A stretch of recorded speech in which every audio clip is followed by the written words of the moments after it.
ॐ अज्ञानतिमिरन्धस्य ज्ञानञ्जनशलाखया चक्षुरुन्मिलितं येन तस्मै श्रीगुरुवे नमः।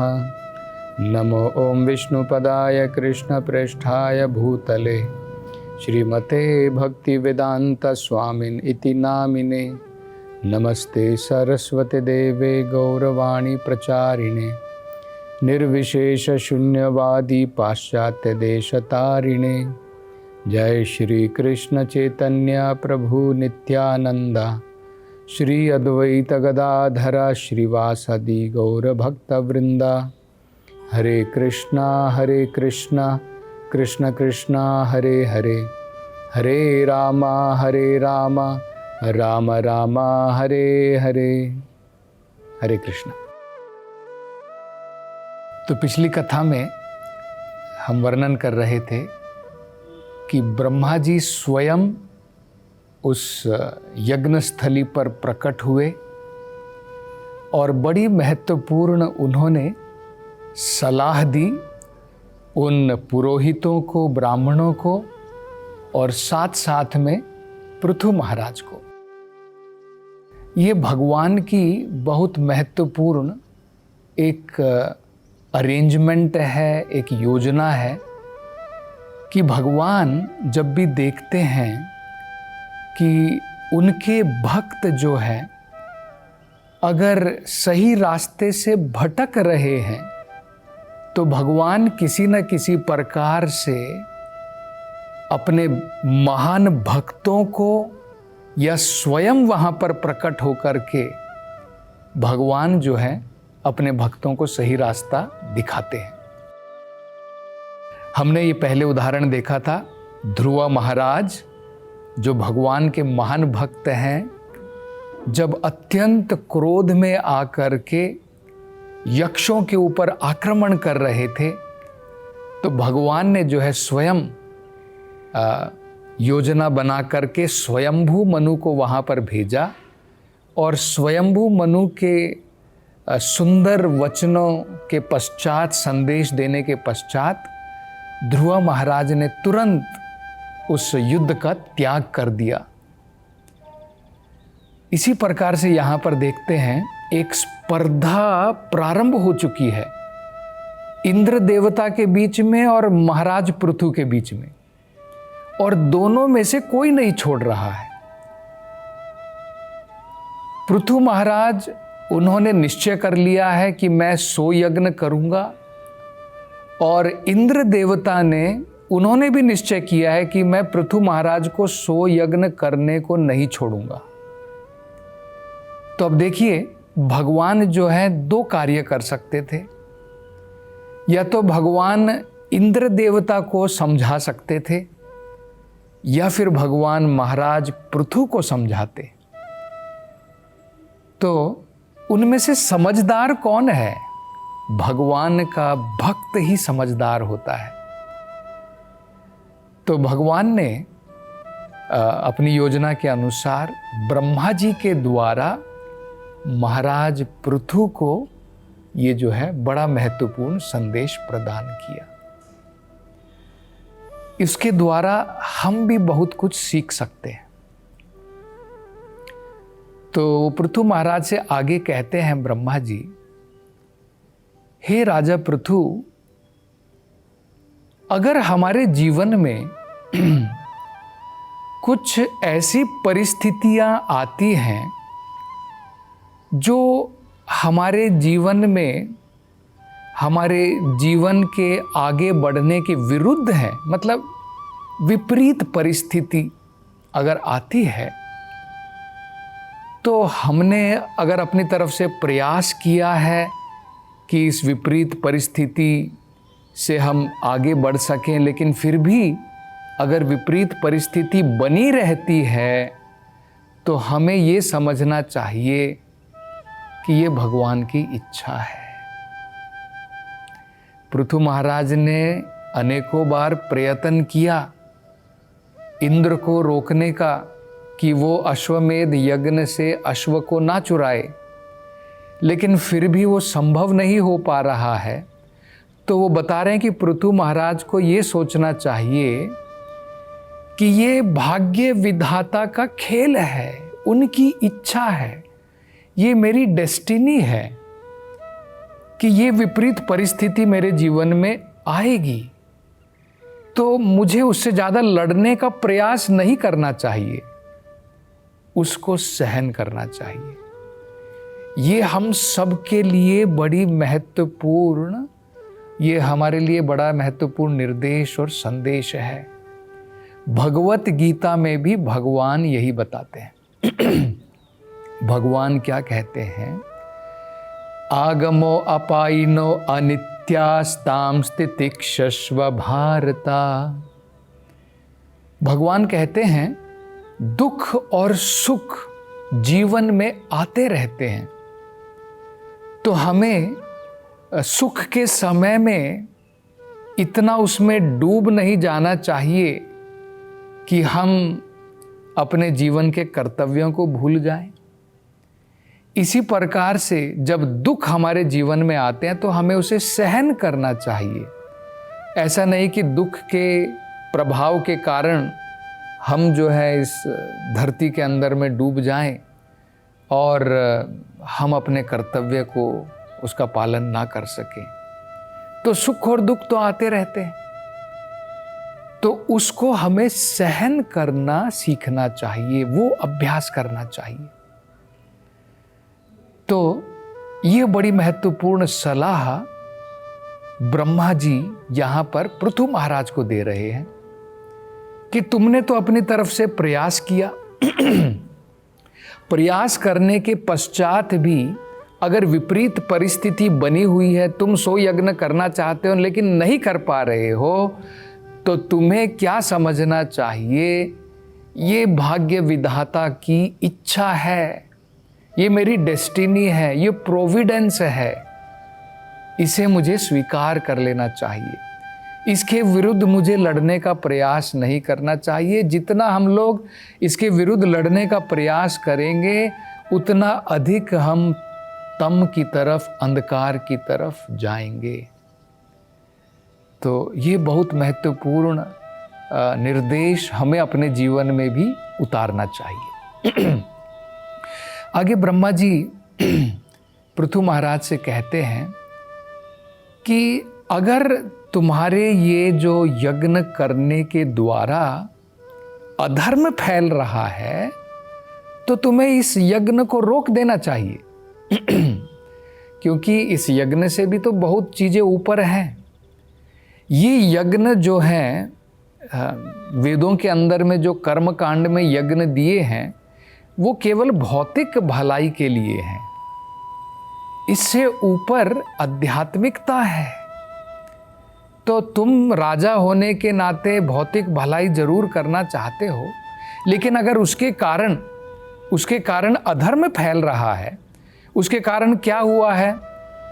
इंद्र को जो है इनकरेजमेंट मिला है, इंद्र को प्रेरणा मिली है कि वो अधर्म फैलाए, तो तुम्हें तुरंत इसको रोक देना चाहिए। तो देखिए, ये न केवल ब्रह्मा जी ने कहा, आज से कुछ सालों पहले की बात है, हम खुद देख सकते हैं, लगभग 2500 साल पहले की बात है कि इसी प्रकार से हुआ था। पृथु महाराज तो यज्ञ जनता की भलाई के लिए कर रहे थे। आज से लगभग 2500 साल पहले लोगों ने ये नहीं समझा कि भाई कलयुग के अंदर में इस प्रकार के यज्ञ जिसमें पशुओं की बलि दी जाती है वो वर्जित है। बड़ा स्पष्ट रूप से वेदों में बताया है, अश्वमेधम गवालंभम। अश्वमेध यज्ञ और ऐसा यज्ञ जिसमें गाय की बलि दी जाती है या किसी भी जानवर की बलि दी जाती है, वो वर्जित है कलयुग में। तो लोग पूछेंगे कि भाई क्यों वर्जित है? वेदों में दिया है ना। इसलिए वर्जित है क्योंकि कलयुग में उस प्रकार के ताकतवर शक्तिशाली ब्राह्मण नहीं हैं जो उस पशु की बलि दे करके उसको नया शरीर प्रदान कर सकें, इसलिए वर्जित है। तो लेकिन फिर भी लोगों ने क्या किया, नहीं वेदों में दिया है हम तो करेंगे। और किस लिए करेंगे? अपने मंत्रों की शक्ति का जो है उसकी परीक्षा लेने के लिए नहीं करेंगे। हम किस लिए करेंगे? अपने जीभ के स्वाद के लिए करेंगे। तो लोगों ने क्या प्रारंभ कर दिया कि दुर्गा को हम या फिर चंडी को, काली को हम जो है उसका यज्ञ करेंगे और उसको हम जो है ये मांस अर्पित करेंगे और प्रसाद के रूप में हम जो है उसको खाएंगे। तो सबसे पहले तो हमें समझना है कि दुर्गा देवी कौन है। दुर्गा देवी एक महान वैष्णव है, उन्हें वैष्णवी भी कहा जाता है। वो भगवान शिव जो परम भगवान के भक्त हैं उनकी भार्या है। तो वो थोड़ी किसी पशु को जो है चाहती है कि मैं उसका भक्षण करूं। तो जो ये मांस जो चढ़ाया जाता है वो भूत पिशाच जो शिवजी के पार्षद हैं वो उसे ग्रहण करते हैं और उसका झूठन हम जो है, उनका झूठन जिसे हम प्रसाद सोच रहे हैं, वो जो है लोग प्राप्त करते हैं। तो जब आज से 2500 साल पहले जब ये प्रथा चली जा रही थी तो उस समय में भी भगवान ने स्वयं ऐसा कदम उठाया जिसके द्वारा ये यज्ञ बंद हो जाएं। जैसे ब्रह्मा जी ने, देखिए ब्रह्मा जी ने भी यही किया। पृथु महाराज से कहा कि भाई इस यज्ञ के द्वारा अधर्म फैल रहा है, इस यज्ञ को रोक दो। इसी प्रकार से 2500 साल पहले भगवान ने स्वयं बुद्ध के रूप में शक्त्यावेशा अवतार, बुद्ध जो है भगवान के ही शक्त्यावेशा अवतार हैं, तो उन्होंने जब देखा कि लोग यज्ञ कर रहे हैं, किस लिए? उसके द्वारा पशुओं को नई जीवन की तो प्राप्ति नहीं हो रही, उनकी हत्या हो रही है। तो उनके ऊपर दया करके, पशुओं के ऊपर दया करके इस यज्ञ को रोकने के लिए उन्होंने जो है कहा अहिंसा परम धर्मा। और उन्होंने कहा कि टेम्परेरीली तुम वेदों का त्याग कर दो। तो बड़ा सुंदर जो है इसके ऊपर गीत है। तो उस गीत में बताया गया है, निंदसि यज्ञ विधेर अहह श्रुति जातम। उन्होंने जो है वेदों की निंदा की कुछ समय के लिए, ताकि लोग जो हैं इस प्रकार के यज्ञ जो वो वेदों से दिखा रहे हैं कि मैं इन वेदों के द्वारा ये यज्ञ करना चाहता हूँ, वेदों में कहा है, तो उन्होंने कहा कि ये जो है वेद को एक्सेप्ट करने की जरूरत नहीं है। निंदसी, उन्होंने क्रिटिसाइज किया, निंदा की। निंदसी यज्ञ विधेर, कि जिस तुम यज्ञ विधि का पालन कर रहे हो उसकी उन्होंने निंदा की। आहा श्रुति जातम, जो लोग कह रहे थे कि श्रुति में दिया है, वेदों में दिया है, उसकी निंदा की। क्योंकि उसके बारे में बताया, सदाया हृदय दर्शिता पशु घातम। उनके हृदय में पशुओं की जो हत्या हो रही थी यज्ञ के नाम पर, उनके प्रति दया के कारण पशु घातम, पशुओं की जो उनके ऊपर जो पीड़ा हो रही थी उसको देख करके उन्होंने जो है ये निंदा की और कहा कि ये सब यज्ञ करने की जरूरत नहीं है। तो ये हम पहले भी देख सकते हैं जो ब्रह्मा जी ने किया। आगे ब्रह्मा जी कहते हैं कि तुम एक राजा हो, एक श्रेष्ठ हो। इसी प्रकार से इंद्र भी राजा है। तो भगवत गीता में क्या बताया है, यत यत आचरति श्रेष्ठा तत्तत एवेतरो जनाः सयत प्रमाणम कुरुते लोकस्तत अनुवर्तते। मतलब श्रेष्ठ लोग, उनको जो है सही प्रकार के कार्य हमेशा करने चाहिए। अगर वो सही दिशा लोगों को नहीं दिखाते हैं, नेतागण, श्रेष्ठ लोग जिनसे लोग अपेक्षा करते हैं, जिनके चरित्र का लोग पालन करते हैं, जिनके उदाहरणों का लोग पालन करते हैं, वो जो उदाहरण लगाएंगे लोग उसी का जो है अनुवर्तते, उसी प्रकार से लोग उसका पालन करेंगे। तो अगर वो गलत रास्ता दिखाएंगे तो लोग भी गलत रास्ते पर जाएंगे। तो कहते हैं कि इंद्र जो है एक राजा है, देवता है। अगर वो गलत उदाहरण दिखाएंगे तो लोग बोलेंगे कि भाई इंद्र ने किया, मैं भी करूंगा। और तुम भी इसी प्रकार से नहीं, तुम भी स्पर्धा में लगे हो कि इंद्र करने दो, अधर्म बढ़ने दो, लेकिन मैं करता रहूंगा। तो इसी प्रकार से लोग तुम्हारा भी जो है पालन करेंगे कि अधर्म बढ़ता जा रहा है लेकिन फिर भी मैं अपने रिचुअल में लगा रहूंगा। तो ये भी बड़ा महत्वपूर्ण उदाहरण जो है ब्रह्मा जी देते हैं। तो इसलिए कहते हैं ब्रह्मा जी कि तुरंत जो है इस प्रकार के यज्ञों को तुम रोक दो। तो ब्रह्मा जी के कहने पर तुरंत पृथु महाराज ने उसका पालन किया और फिर अपनी इच्छा का त्याग कर दिया कि मैं 100 यज्ञ करूंगा। उन्होंने सोचा कि मैंने 99 किए हैं, वो काफ़ी है। और जैसे ही उन्होंने ये जो है उस 100 यज्ञ करने की अपनी इच्छा का त्याग कर दिया, तुरंत उनको जो है सभी देवता बड़े प्रसन्न हो गए। और प्रसन्नता के साथ में सभी देवताओं ने जो है भरपूर आशीर्वाद प्रदान किए।